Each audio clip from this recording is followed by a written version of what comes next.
Nenek Sari, seorang wanita tua yang hidup sendiri di tepi desa, menemukan seekor anak harimau yang terlantar di belakang rumahnya. Dengan penuh kasih, ia merawat harimau itu dan memberinya nama Bayu. Namun, ketika Bayu tumbuh dewasa, keberadaannya memicu ketakutan dan konflik di desa. Dituduh mencuri ternak, Bayu menjadi pusat perhatian dan ancaman bagi warga. Nenek Sari harus berjuang untuk membuktikan bahwa sahabatnya tak bersalah, meski itu berarti mempertaruhkan segalanya. Apakah ia memiliki keberanian untuk melawan ketakutan? Temukan jawabannya dalam Bayu, Sahabat dari Hutan. Di sebuah desa kecil yang tersembunyi di antara rimbunnya hutan tropis, hiduplah seorang wanita tua bernama Nenek Sari.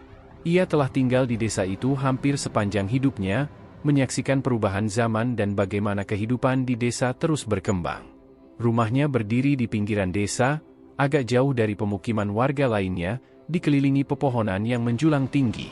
Banyak orang mengenalnya sebagai sosok yang baik hati dan penuh kebijaksanaan. Namun, bagi sebagian warga, ada aura misterius yang selalu menyelimuti dirinya. Tidak ada yang tahu mengapa Nenek Sari memilih hidup menyendiri, tetapi mereka menghormati keputusannya. Setiap pagi, ia duduk di beranda rumahnya, menatap hamparan hijau hutan di depan matanya, merasakan angin yang membawa aroma tanah basah dan dedaunan segar. Hanya aku dan alam, gumamnya dengan suara pelan, seolah berbicara dengan dirinya sendiri. Baginya, hutan bukan hanya sekadar latar belakang rumahnya, tetapi juga tempat yang penuh dengan kehidupan dan cerita yang hanya bisa dipahami oleh mereka yang bersedia mendengarkan dengan hati. Pada suatu pagi yang tak biasa, ketika embun masih menggantung di ujung daun dan matahari mulai mengintip dari balik bukit, Nenek Sari mendengar suara lemah dari arah belakang rumahnya. Suara itu terdengar seperti rintihan, kecil dan hampir tertelan oleh suara alam di sekitarnya. Rasa penasaran segera membawanya untuk mencari tahu sumber suara tersebut. Dengan langkah pelan namun pasti, ia berjalan melewati pekarangannya menuju semak-semak yang berada di dekat hutan. Semakin dekat, suara itu semakin jelas, suara penuh kelemahan dan ketakutan. Dengan hati-hati, ia menyibakkan semak-semak dan matanya segera menangkap pemandangan yang mengejutkan. Di sana, tergeletak seekor anak harimau kecil yang tampak kotor dan lemah. Matanya yang besar dan penuh ketakutan menatapnya dengan waspada. Tubuhnya gemetar, bulunya kusam dan tampak jelas bahwa ia dalam keadaan kelaparan. Entah bagaimana caranya, anak harimau ini bisa sampai ke sini, sendirian tanpa induknya. Nenek Sari mendekat perlahan, tidak ingin menakuti makhluk kecil yang rapuh di hadapannya. Dengan hati-hati, ia berjongkok dan berbicara dengan suara lembut, seolah sedang menenangkan seorang anak kecil yang tersesat. "Kamu tersesat, ya?" katanya dengan nada penuh kasih sayang. Harimau kecil itu hanya meringkuk, tetapi tidak berusaha melarikan diri.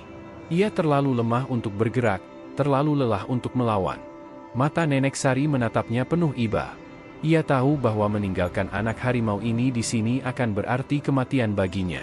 Meskipun ia sadar akan risiko yang mungkin terjadi, hatinya tidak tega membiarkan makhluk kecil ini sendirian di tengah bahaya hutan.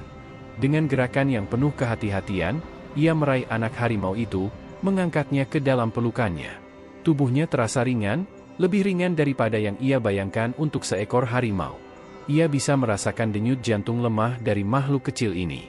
Dengan langkah pasti, ia membawanya pulang, tidak peduli apa yang akan dikatakan warga desa nanti. Sejak hari itu, kehidupan Nenek Sari berubah. Rumahnya yang dulu sunyi, kini dipenuhi dengan suara harimau kecil yang mulai pulih dan semakin aktif bermain. Ia memberikan nama untuknya, Bayu. Nama yang ia pilih dengan penuh makna, karena ia berharap harimau kecil ini bisa tumbuh kuat seperti angin yang membawa kehidupan ke seluruh penjuru desa. Namun, satu hal yang pasti, ia tidak bisa membiarkan siapapun mengetahui keberadaan Bayu.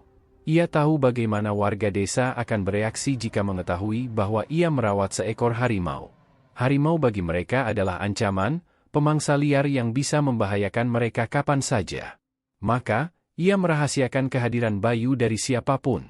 Setiap hari, ia merawatnya dengan penuh kasih sayang, memberikan makanan terbaik yang bisa ia sediakan, memastikan bahwa Bayu tumbuh sehat dan kuat. Dengan setiap hari yang berlalu, ikatan antara mereka semakin kuat. Bayu tidak lagi sekadar seekor harimau yang tersesat, ia adalah keluarga bagi Nenek Sari. Waktu berlalu, dan Bayu yang dulu kecil kini tumbuh menjadi seekor harimau yang kuat dan gagah. Bulunya kini berwarna oranye cerah dengan garis-garis hitam yang semakin menonjol, mencerminkan betapa sehat dan kuatnya ia. Bayu tidak hanya menjadi teman bagi Nenek Sari, tetapi juga penghibur di hari-hari senjanya. Kadang-kadang, ia bermain dengan anyaman bambu yang dibuat oleh Nenek Sari, mengendus peralatan dapur dengan rasa ingin tahu, atau bahkan memanjat meja kecil untuk menarik perhatian neneknya. Namun, Nenek Sari mulai sadar bahwa Bayu bukan lagi seekor anak harimau yang bisa ia sembunyikan dengan mudah. Ukurannya yang semakin besar, kekuatannya yang semakin berkembang, membuatnya semakin sulit untuk tetap berada dalam rumah. Meskipun Bayu tidak pernah menunjukkan tanda-tanda agresi, naluri liar tetap ada dalam dirinya. Nenek Sari sering memikirkan masa depan Bayu, apakah ia bisa terus tinggal di sini? Ataukah suatu hari nanti, ia harus kembali ke hutan tempat asalnya? Pertanyaan itu terus menghantui pikirannya, tetapi ia belum siap untuk mencari jawabannya. Baginya, selama Bayu masih berada di sisinya, ia akan tetap merawatnya dengan sepenuh hati, seperti seorang ibu yang merawat anaknya dengan penuh kasih sayang. Waktu berlalu dengan cepat, dan Bayu yang dulu kecil kini tumbuh menjadi harimau yang kuat dan gagah. Bulunya yang dulu sedikit kusam kini berkilau dalam sinar matahari, menampilkan pola garis-garis hitam yang semakin tegas di atas warna oranyenya yang cerah. Otot-ototnya berkembang pesat, mencerminkan kekuatan seekor predator alam liar. Namun, meskipun tubuhnya telah berubah, Bayu tetaplah Bayu yang sama, seekor harimau yang setia kepada Nenek Sari. Nenek Sari masih memperlakukannya dengan penuh kasih sayang. Setiap pagi, ia menyapanya dengan lembut, seperti seorang ibu kepada anaknya. "Bayu, kau semakin besar saja. Aku ingat saat pertama kali menemukanmu, kau begitu kecil dan lemah," katanya sambil mengelus kepala Bayu. Harimau itu merespons dengan menundukkan kepalanya, menikmati sentuhan lembut tangan keriput neneknya. Namun, ada satu hal yang mulai merisaukan Nenek Sari. Bayu semakin sulit disembunyikan. Ukurannya yang besar membuatnya tidak bisa lagi berdiam di dalam rumah kecil mereka seperti dulu. Seringkali, ia harus menghabiskan waktu di halaman belakang yang dikelilingi pepohonan rimbun. Saat malam tiba, suara aumannya semakin dalam dan berat, seolah-olah alam sedang mengakui keberadaannya sebagai penguasa hutan. Nenek Sari tahu, cepat atau lambat, keberadaan Bayu akan diketahui oleh warga desa. Suatu sore, ketika angin berembus pelan dan langit mulai berubah jingga, Bayu tanpa sengaja keluar dari halaman rumah. Naluri liarnya mulai muncul ketika ia melihat seekor ayam hutan melintas di dekat pagar. Dengan kecepatan luar biasa, Bayu melompat dan mengejarnya, masuk ke dalam hutan di sekitar desa. Nenek Sari yang sedang duduk di beranda rumahnya terkejut melihat Bayu menghilang di balik pepohonan. Jantungnya berdegup kencang. Ia tahu bahwa jika Bayu berkeliaran di luar, risikonya sangat besar. Warga desa bisa saja melihatnya dan panik. Dengan langkah tergesa, Nenek Sari mengambil tongkat kayunya dan bergegas menyusul Bayu. Di dalam hutan, Bayu telah berhasil menangkap ayam hutan itu. Namun, sebelum ia sempat menikmatinya, suara Nenek Sari memanggilnya dengan nada tegas, "Bayu, jangan keluar sembarangan." Bayu menoleh, matanya yang besar dan tajam memancarkan rasa bersalah. Ia berjalan mendekati Nenek Sari, meninggalkan buruannya tanpa protes. Nenek Sari mengelus kepalanya dengan penuh kasih. "Kau harus mengerti, Nak. Kau bukan lagi harimau kecil yang bisa bermain tanpa ketakutan. Dunia luar tidak seperti rumah ini. Mereka tidak akan melihatmu seperti aku melihatmu," katanya dengan suara pelan. Bayu menggesekkan kepalanya ke lengan nenek, seolah memahami ucapan itu. Tapi Nenek Sari tahu, ini hanya permulaan dari tantangan yang lebih besar.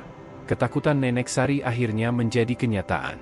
Beberapa hari setelah kejadian itu, seorang warga bernama Ibu Lina melihat sosok Bayu berjalan ke arah hutan saat ia sedang mengambil kayu bakar.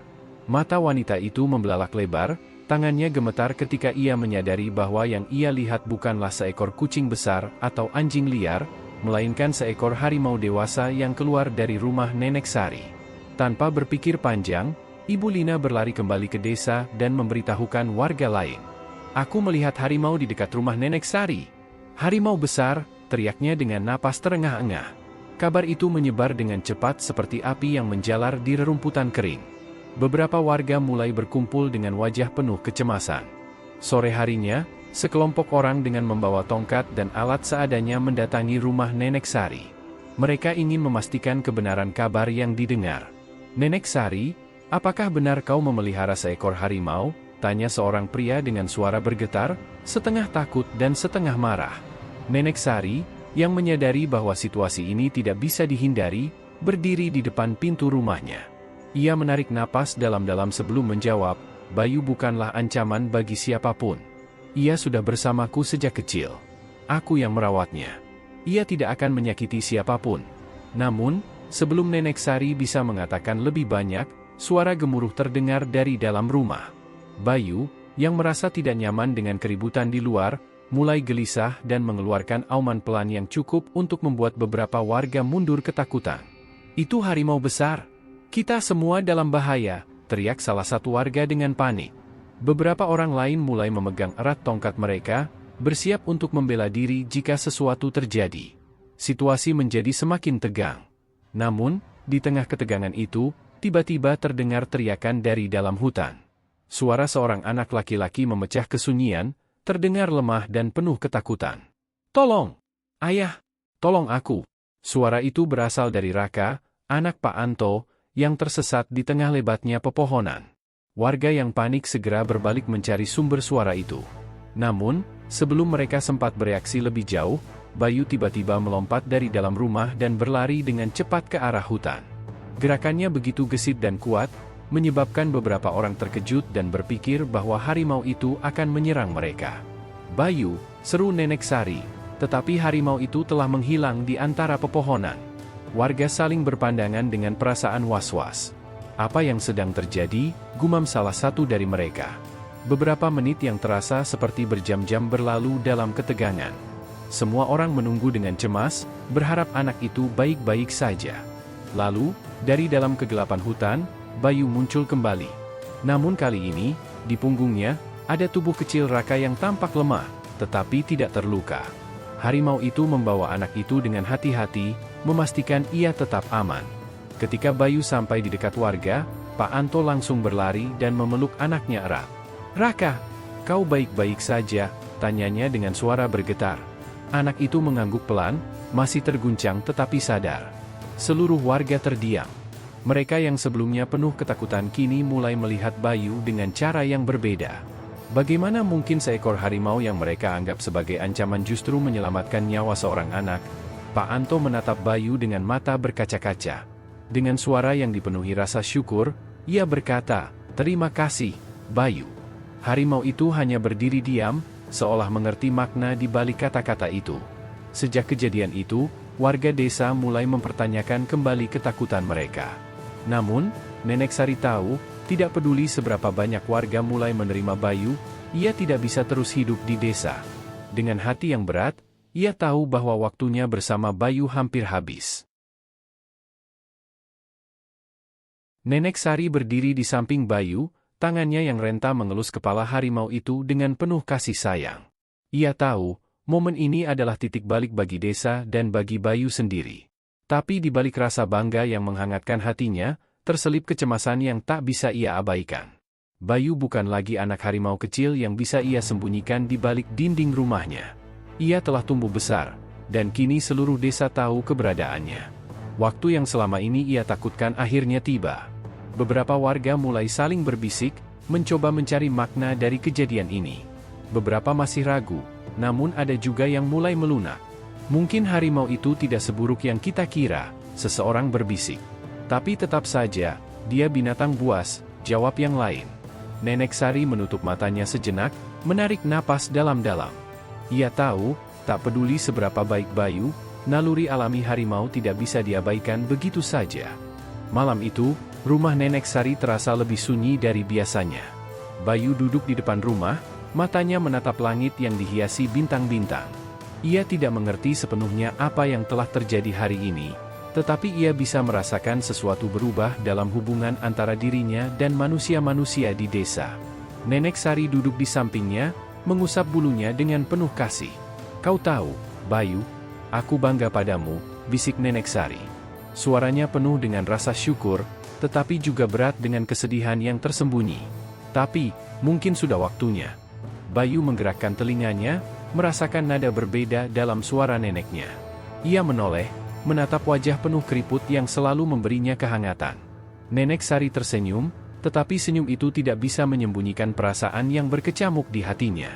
Air matanya hampir jatuh, tetapi ia menahannya. Ia harus kuat, seperti Bayu. Keesokan harinya, sebelum matahari sepenuhnya terbit, Nenek Sari dan Bayu berjalan ke arah hutan. Langkah nenek lebih lambat dari biasanya, sementara Bayu tetap setia berada di sampingnya, seolah tahu bahwa perjalanan ini berbeda dari sebelumnya. Matahari pagi menyinari dedaunan yang masih basah oleh embun, menciptakan cahaya keemasan yang menari di antara pepohonan. Ketika mereka sampai di tepi hutan, Nenek Sari berhenti. Ia menatap Bayu lama, mencoba menghafal setiap garis di wajahnya, setiap detail dari bulu oranyenya yang kini tampak bersinar di bawah cahaya pagi. "Ini rumahmu yang sebenarnya, Bayu," bisiknya. Bayu menoleh ke belakang, matanya menunjukkan kebingungan. Ia tidak ingin pergi. Di sini, di samping Nenek Sari, adalah rumahnya.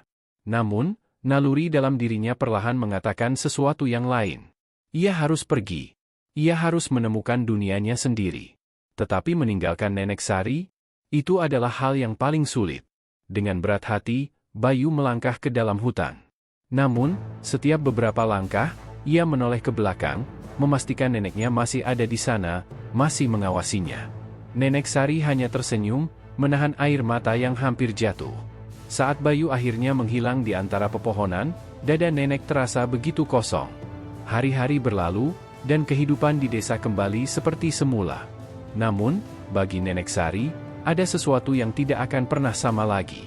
Setiap pagi, ia masih bangun dengan kebiasaan lamanya, menyiapkan makanan untuk Bayu, sebelum akhirnya menyadari bahwa rumah itu kini lebih sepi.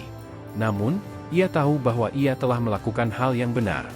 Bayu harus hidup di tempat yang seharusnya, di alam bebas, di mana ia bisa berlari tanpa batas dan mendengar suara angin tanpa terhalang dinding rumah. Tapi meskipun Bayu telah pergi, ikatan di antara mereka tidak pernah hilang. Sesekali, Nenek Sari berjalan ke tepi hutan, berharap bisa melihat sekilas Bayu di antara pepohonan. Kadang-kadang, ia merasa ada mata yang mengawasinya dari jauh, sebuah kehadiran yang familiar. Ia tersenyum, meyakinkan dirinya bahwa Bayu masih ada di sana, menjaga dirinya dari kejauhan, seperti ia selalu menjaga Bayu sejak kecil. Di desa, warga mulai memperlakukan Nenek Sari dengan lebih hormat. Beberapa datang membawakannya makanan, yang lain hanya duduk bersamanya, mendengarkan kisahnya tentang Bayu. Dan meskipun hatinya masih merindukan harimau yang ia anggap sebagai keluarga, ia menemukan ketenangan dalam kenyataan bahwa Bayu kini telah menemukan tempatnya di dunia. Terkadang, di malam-malam yang sunyi, Nenek Sari duduk di beranda, menatap bulan yang menggantung di langit. Ia tersenyum, mengingat momen-momen yang ia bagi dengan Bayu. "Kamu akan selalu menjadi anakku," bisiknya, sebelum akhirnya menutup mata dan membiarkan kenangan membawanya ke dalam tidur yang damai.